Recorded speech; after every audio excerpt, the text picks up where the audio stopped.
Good evening money persons, welcome to 79th daily money show. మన ఛానల్లో 37th daily money show అంటే 1st April రోజు చేసిన వీడియోలో జూబిలెంట్ ఇన్గ్రేవియా గురించి మాట్లాడుకున్నాం కదా. ఆ జూబిలెంట్ ఇన్గ్రేవియాలో ఇన్వెస్ట్ చేసి అప్పటి నుంచి ఈ రోజు వరకు 100% రిటర్న్ పైన సంపాదించిన ప్రతి ఒక్కరికి కంగ్రాచులేషన్స్. ఈ రోజు మార్కెట్ లో ఉన్న ఇంపార్టెంట్ అప్డేట్స్ అన్ని క్విక్ గా డిస్కస్ చేద్దాం. ఎలాగో జూబిలెంట్ ఇన్గ్రేవియాతో ఈ వీడియోని స్టార్ట్ చేశాను కాబట్టి జూబిలెంట్ ఇన్గ్రేవియా నుంచి ఒక అప్డేట్ వచ్చింది. అప్డేట్ ని కూడా షేర్ చేసేస్తాను. జూబిలెంట్ ఇన్గ్రేవియా జూబిలెంట్ క్రాప్ ప్రొటెక్షన్ అని చెప్పి pesticides and plant protection related products తయారు చేయడానికి ఒక సబ్సిడీని ఫామ్ చేశారు. ఈ జూబిలెంట్ క్రాప్ ప్రొటెక్షన్ జూబిలెంట్ ఇన్గ్రేవియా ఒక 100% సబ్సిడీ కంపెనీ. ఈ అప్డేట్ రావడంతో ఈ రోజు సెషన్ లో స్టాక్ చాలా పాజిటివ్ గా రియాక్ట్ అయింది. నెక్స్ట్ ఈ రోజు ఆర్బీఐ గవర్నర్ శక్తికాంత్ దాస్ గారు మానిటరీ పాలసీని అనౌన్స్ చేశారు. ఈ మానిటరీ పాలసీలో ఇంట్రెస్ట్ రేట్లో ఎటువంటి చేంజ్ లేదు. ఇంట్రెస్ట్ రేట్లను స్టేటస్ కో మెయింటైన్ చేశారు. అండ్ మన జీడీపీ గ్రోత్ విషయంకి వచ్చినట్టయితే ఫైనాన్షియల్ ఇయర్ 21-22 మన జీడీపీ గ్రోత్ 9.5% గా ఉండొచ్చని ఎస్టిమేట్ చేశారు. వేరేజ్ ఇంతకు ముందు ఆర్బీఐ ఫైనాన్షియల్ ఇయర్ 21-22 మన జీడీపీ గ్రోత్ 10.5% గా ఉండొచ్చని ఎస్టిమేట్ చేసింది. ఈ సెకండ్ కోవిడ్ వేవ్ వల్ల దాన్ని ఇప్పుడు 9.5% కి రివైజ్ చేశారు. అండ్ ప్రీవియస్ గా ఆర్బీఐ రిలీజ్ చేసిన జీడీపీ ఫోర్కాస్ట్ లోని Q1 లోని 26.2% జీడీపీ గ్రోత్ ఉండొచ్చు. ఎందుకంటే బికాస్ బేస్ ఎఫెక్ట్ అన్నది ఉన్నది కాబట్టి ఆ లో బేస్ ఎఫెక్ట్ వల్ల Q1 లోని జీడీపీ గ్రోత్ ఇంతలా ఉండొచ్చు అని ఎస్టిమేట్ చేశారు. దాన్ని ఇప్పుడు 18.5% కి రివైజ్ చేశారు. వేరేజ్ ఇంతకుముందు Q3 అండ్ Q4 లో జీడీపీ గ్రోత్ ఎంతైతే ఉంటుంది అని చెప్పి వీళ్ళు ఎస్టిమేట్ చేశారు అది యాక్చువల్లీ పెరగచ్చు అని చెప్పి ఇప్పుడు ఫోర్కాస్ట్ ని రివైజ్ చేశారు. అండ్ ఇన్ఫ్లేషన్ విషయంకి వచ్చినట్టయితే ఫైనాన్షియల్ ఇయర్ 2022 లోని సిపిఐ ఇన్ఫ్లేషన్ 5.1% గా ఉండొచ్చు అని ఎస్టిమేట్ చేశారు. రిమైనింగ్ ఆర్బీఐ ఇన్ఫ్లేషన్ ఫోర్కాస్ట్ ఏవైతే రిలీజ్ చేసిందో అవి ఇక్కడ మీరు చూడొచ్చు. అండ్ ఫారెక్స్ రిజర్వ్ విషయంకి వచ్చినట్టయితే మన ఫారెక్స్ రిజర్వ్ $600 బిలియన్ కి రీచ్ అవడానికి స్ట్రైకింగ్ డిస్టెన్స్ లో ఉన్నామని ఆర్బీఐ గవర్నర్ చెప్తున్నారు. కరెంట్లీ మన ఫారెక్స్ రిజర్వ్స్ $598 బిలియన్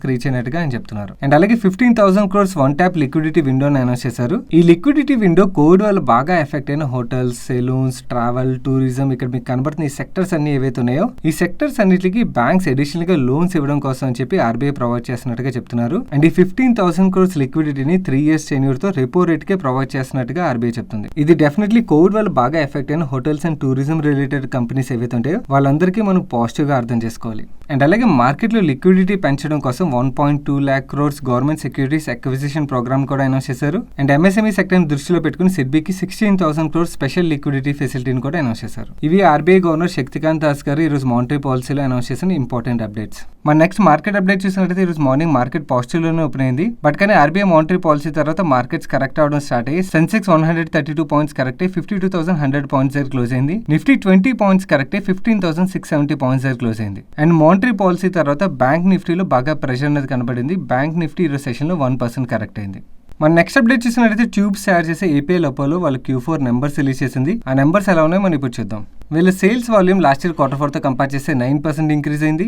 రెవెన్యూస్ లో లాస్ట్ ఇయర్ Q4 తో కంపేర్ చేస్తే 37% గ్రోత్ డెలివర్ చేశారు. ఎబిటాలో అయితే ఏకంగా 72% గ్రోత్ డెలివర్ చేశారు. అండ్ వీళ్ళు ఎబిటా పర్ టన్ చూసినట్టయితే లాస్ట్ ఇయర్ Q4 తో కంపేర్ చేస్తే 58% పెరిగి 4,742 రూపీస్ రీచ్ అయింది. అండ్ బ్యూటిఫుల్ పార్ట్ ఏంటంటే వీళ్ళు ఏదైతే ఇంట్రెస్ట్ కాస్ట్ పే చేస్తారో వీళ్ళు డెట్ రిడ్యూస్ అవడం వల్ల ఇంట్రెస్ట్ కాస్ట్ లో 40% డిక్లైన్ కనబడుతుంది. అండ్ వీళ్ళు నెట్ ప్రాఫిట్ లో లాస్ట్ ఇయర్ Q4 తో కంపేర్ చేస్తే 110% గ్రోత్ డెలివర్ చేశారు. అండ్ ఈ ఏపీఎల్ అపోలోని అపోలో ట్రైకోట్ ని మర్జ్ చేస్తున్నారు కదా, ఆ మర్జర్ ఆన్ ట్రాక్ లోనే ఉన్నదని చెప్తున్నారు. ఈ నంబర్స్ అన్ని లాస్ట్ ఇయర్ Q4 తో కంపేర్ చేస్తే లాస్ట్ క్వార్టర్ తో కంపేర్ చేసాం అనుకోండి వీళ్ళ రెవెన్యూస్ లో మనకి గ్రోత్ కనబడుతుంది. బట్ కానీ ప్రాఫిటబిలిటీలో మనకి డ్రాప్ కనబడుతుంది. అండ్ వీళ్ళ బ్యాలెన్స్ షీట్ చూసినట్టయితే డెట్ సబ్స్టాన్షియల్ గా రిడ్యూస్ అయింది, which is really good sign. And వీళ్ళ ఫ్రీ క్యాష్ ఫ్లో లో కూడా చాలా మంచి ఇంప్రూవ్మెంట్ కనబడుతుంది. అండ్ మేనేజ్మెంట్ ఏం చెప్తుందంటే కరెంట్ క్రైసిస్ ని మేము ఆపర్చునిటీ కింద మలుచుకున్నాం. మా మార్కెట్ షేర్ ఏదైతే ఉన్నదో అది 40% నుంచి 50% కి ఇంక్రీజ్ చేసుకున్నాం. And cash and carry model follow అవడం వల్ల మా వర్కింగ్ క్యాపిటల్ డేస్ 25 డేస్ నుంచి 8 డేస్ తగ్గాయని చెప్తున్నారు. అండ్ వీళ్ళ బ్యాలెన్స్ షీట్ లో డెట్ తగ్గింది, అది మనం మాట్లాడుకున్నాం. అండ్ అలాగే వీళ్ళ వాల్యూ యాడెడ్ ప్రొడక్ట్స్ యొక్క కంట్రిబ్యూషన్ 45% నుంచి 57% ఇంక్రీజ్ అయిందని చెప్తున్నారు. అండ్ అలాగే మార్కెట్ ఎక్స్పాన్షన్ కోసం క్యాపెక్స్ మీద ఇన్వెస్ట్ చేస్తున్నాం. అండ్ అలాగే బ్రాండ్ ఈక్విటీ స్ట్రెంత్ పెంచడం కోసం కూడా ఇన్వెస్ట్ చేస్తున్నాం అని చెప్తున్నారు. అండ్ ఫారెన్ ఇన్స్టిట్యూషనల్ హోల్డింగ్ 11% నుంచి 24% ఇంక్రీజ్ అయిందని చెప్తున్నారు. అండ్ ఏపీఎల్ అపోలో దగ్గర 8 patents, 10 plans, 2,124 employees, 800+ distributors and 1,500+ products ఉన్నాయి. మన నెక్స్ట్ అప్డేట్ చూసినట్టయితే మార్నింగ్ 8:30కి మీకు మన టెలిగ్రామ్ ఛానల్లో ఒక అప్డేట్ షేర్ చేశాను. ఈ అప్డేట్ మీకు కొంచెం ఈజీగా అర్థం అవడానికి సింపుల్ గా ఎక్స్ప్లెయిన్ చేయడానికి ప్రయత్నిస్తాను. మన ఇండియన్ గవర్నమెంట్ ఇంతకు ముందు యూఎస్ ఒక ఈ రీటైల్ కంపెనీస్ ఏవైతే ఉంటే వాటి మీద డిజిటల్ ట్యాక్స్ ఇంపోజ్ చేసింది. ఈ కంపెనీస్ మీద మన ఇండియన్ గవర్నమెంట్ ట్యాక్స్ ఇంపోజ్ చేసిన దానికి రిప్లికేషన్ కింద యూఎస్ గవర్నమెంట్ ఏం చేసిందంటే మన ఇండియా నుంచి ఇంపోర్ట్ చేసుకునే 40 ప్రొడక్ట్స్ మీద వీళ్ళు 25% ట్యాక్స్ విధిస్తామని చెప్పి అప్పట్లో అనౌన్స్ చేశారు. నవ్వు ఈ 40 ప్రొడక్ట్స్ మీద వీళ్ళు ఏదైతే 25.6% ఇంపోర్ట్ డ్యూటీని విధిస్తా అన్నారో ఈ 40 ప్రొడక్ట్స్ లో 17 ప్రొడక్ట్స్ జ్యువెలరీ రిలేటెడ్ ప్రొడక్ట్స్ అన్నమాట. సో అందు గురించి అప్పట్లోనే ఇది జ్యువెలరీ కంపెనీస్ కి నెగిటివ్ అప్డేట్ గా మనం తీసుకున్నాం. ఎందుకంటే బికాస్ యూఎస్ కూడా one of the major country అన్నమాట. యూఎస్ మన కంట్రీ నుంచి జ్యువెలరీని బాగా ఇంపోర్ట్ చేసుకుంటది. సో యూఎస్ గవర్నమెంట్ మన కంట్రీ నుంచి ఇంపోర్ట్ చేసుకునే జ్యువెలరీ మీద ఎంత ఇలా ట్యాక్స్ ఇంపోజ్ చేసినట్టయితే మన జ్యువెలరీ ఎక్స్పోర్ట్ సేల్స్ మీద ఇంపాక్ట్ ఉంటుంది కాబట్టి అది నెగిటివ్ అప్డేట్ గా అప్పట్లో అర్థం చేసుకున్నాం. బట్ ఈ రోజు వచ్చిన అప్డేట్ ఏంటంటే యుఎస్టీఆర్ అంటే యునైటెడ్ స్టేట్స్ ట్రేడ్ రిప్రజెంటేషన్ వీళ్ళు ఏం చెప్తున్నారంటే 6 months వరకు ఈ ట్యాక్స్ ని పోస్ట్ పోన్ చేస్తున్నాం. బట్ కానీ ఇండియాతో ఏవైతే టాక్స్ నడుస్తాయో ఆ టాక్స్ లో ఇండియా కూడా పాజిటివ్ గా మూవ్ అయినట్టయితే ఈ ట్యాక్స్ ఇంపోజిషన్ మీద అప్పుడు ఫైనల్ డెసిషన్ తీసుకుంటామని వీళ్ళు చెప్తున్నారు. సో ఇప్పటికైతే ఈ ట్యాక్స్ ఇంపోజిషన్ పోస్ట్ పోన్ అయింది కాబట్టి జ్యువెలరీ కంపెనీస్ అన్నిటికీ పాజిటివ్ అని చెప్పి మార్నింగ్ షేర్ చేసాం. ఈ రోజు సెషన్ లో జ్యువెలరీ స్టాక్స్ అని చాలా పాజిటివ్ గా రియాక్ట్ అయ్యాయి. మన నెక్స్ట్ అప్డేట్ చూసినట్లయితే ఎర్లీ మార్నింగ్ రెలిగేర్ ఎంటర్ప్రైజెస్ నుంచి ఒక అప్డేట్ వచ్చింది.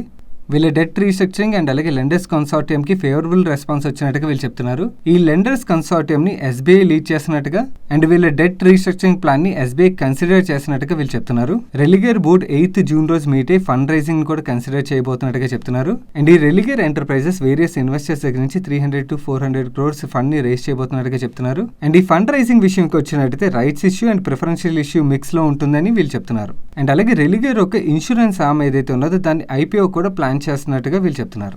ఈ డెట్ రీస్ట్రక్చరింగ్ ప్లాన్ కి అప్రూవల్ అండ్ అలాగే వీళ్ళ హెల్త్ ఇన్సూరెన్స్ వర్టికల్ ఐపీఓకి తీసుకురాబోతున్నారన్న అప్డేట్ తోని ఈ రోజు సెషన్ లో ఈ స్టాక్ 20% అప్పర్ సెక్యూరిటీ హిట్ చేసింది. మన నెక్స్ట్ అప్డేట్ చూసినట్లయితే బాబా కళ్యాణి గారు ప్రమోట్ చేసే భారత్ ఫోర్జ్ వాళ్ళ Q4 నెంబర్స్ రిలీజ్ చేసింది. ఆ నెంబర్స్ ఎలా ఉన్నాయో మనం ఇప్పుడు చూద్దాం. వీళ్ళ ఆపరేటింగ్ రెవెన్యూస్ లో లాస్ట్ ఇయర్ Q4 తో కంపేర్ చేస్తే 19.57% గ్రోత్ డెలివర్ చేశారు. ఆపరేటింగ్ ఎబిటాలో 187% గ్రోత్ డెలివర్ చేశారు. ఎబిటా మార్జిన్స్ లో కూడా చాలా మంచి ఇంప్రూవ్మెంట్ అనేది మనకు కనబడుతుంది లాస్ట్ ఇయర్ Q4 తో కంపేర్ చేస్తే. అండ్ లాస్ట్ ఇయర్ Q4 లోనే వీళ్ళు 68 crores లాస్ డిక్లేర్ చేసినట్టయితే ఈ Q4 లో 212 crores ప్రాఫిట్ డిక్లేర్ చేశారు. అండ్ ఈవెన్ మన లాస్ట్ క్వార్టర్ తో కంపేర్ చేసినా కూడా వీళ్ళ రెవెన్యూ ఫ్రమ్ ఆపరేషన్స్ లో చాలా మంచి ఇంప్రూవ్మెంట్ కనబడుతుంది. అండ్ వీళ్ళ ప్రాఫిటబిలిటీ విషయం వచ్చినట్టయితే లాస్ట్ క్వార్టర్ లో లాస్ డిక్లేర్ చేశారు, వేరే ఈ క్వార్టర్ లో ప్రాఫిట్ డిక్లేర్ చేశారు. అండ్ వీళ్ళ బ్యాలెన్స్ షీట్ చూసినట్టయితే ఈక్విటీలో స్లైట్ గా గ్రోత్ అనేది కనబడుతుంది. బట్ బారోయింగ్స్ లో మాత్రం మనకు బాగానే గ్రోత్ కనబడుతుంది. Bharat forge board ₹2 face value share మీద ₹2 డివిడెండ్ రికమెండ్ చేసింది. మన నెక్స్ట్ అప్డేట్ చూసినట్టయితే ఈ government has no business in business అని చెప్పి అగ్రెసివ్ గా ఆల్రెడీ చాలా పియూసీలో వీళ్ళు డిస్ఇన్వెస్ట్మెంట్ ప్లాన్ అనౌన్స్ చేశారు కదా. నా ఎడిషనల్ గా ఇంకొక 10 పియూసీలో ఈ డైవర్స్మెంట్ ప్లాన్ అనౌన్స్ చేయబోతున్నట్టుగా ఈ రోజు ఒక అప్డేట్ వచ్చింది. ఈ 10 పియూసీలని ప్రైవేటైజ్ చేయడం కానీ లేకపోతే ఓఎఫ్ఎస్ ద్వారా సేల్ చేయడానికి కానీ గవర్నమెంట్ ఆలోచిస్తున్నట్టుగా సిఎన్బిసి చెప్తుంది. ఆల్రెడీ నీతి ఆయోగ్ ఈ న్యూ ఎడిషన్స్ రిలేటెడ్ గా రోడ్ మ్యాప్ ని అయితే ప్లాన్ చేస్తున్నట్టుగా వీళ్ళు చెప్తున్నారు. ఇక్కడ మీకు కనబడుతున్నాయి కదా ఈ 7 PSUలోని అండ్ అలాగే ఇక్కడ మీకు కనబడుతున్న ఈ 3 PSUs ఏవైతే ఉన్నాయో వీటిలోని ఓఎఫ్ఎస్ ద్వారా సేల్ చేయడానికి అయితే ఫైనాన్షియల్ 22 and 24 మధ్యలో గవర్నమెంట్ ప్లాన్ చేస్తున్నట్టుగా సిఎన్బిసి చెప్తుంది. ఈ డైవర్స్మెంట్ అప్డేట్ ఈ PSU స్టాక్ లని పాజిటివ్ గా రియాక్ట్ అయ్యాయి. మన నెక్స్ట్ అప్డేట్ చూసినట్లయితే కోవాయ్ మెడికల్ సెంటర్ అండ్ హాస్పిటల్స్ ఈ Q4 లో చాలా మంచి నెంబర్స్ రిలీజ్ చేసింది. ఆ నెంబర్స్ మీకు ఇప్పుడు ఎక్స్ప్లెయిన్ చేస్తాను. వీళ్ళ operating revenues last year Q4 తో కంపేర్ చేస్తే 11.85% గ్రో అయ్యి ఎబిటాలో 43.5% గ్రోత్ డెలివర్ చేశారు. ఎబిటా మార్జిన్స్ లో కూడా 630 basis points ఇంప్రూవ్మెంట్ చూపించారు. బట్ ప్యాట్ మనం చూసినట్టయితే ప్యాట్ లో డ్రాప్ కనబడుతుంది కదా. ఎబిటాలో ఇంత గ్రోత్ వచ్చి ప్యాట్ లో ఎందుకు డ్రాప్ కనబడుతుంది అని చెప్పి నేను కొంచెం డీటెయిల్ గా చెక్ చేశాను.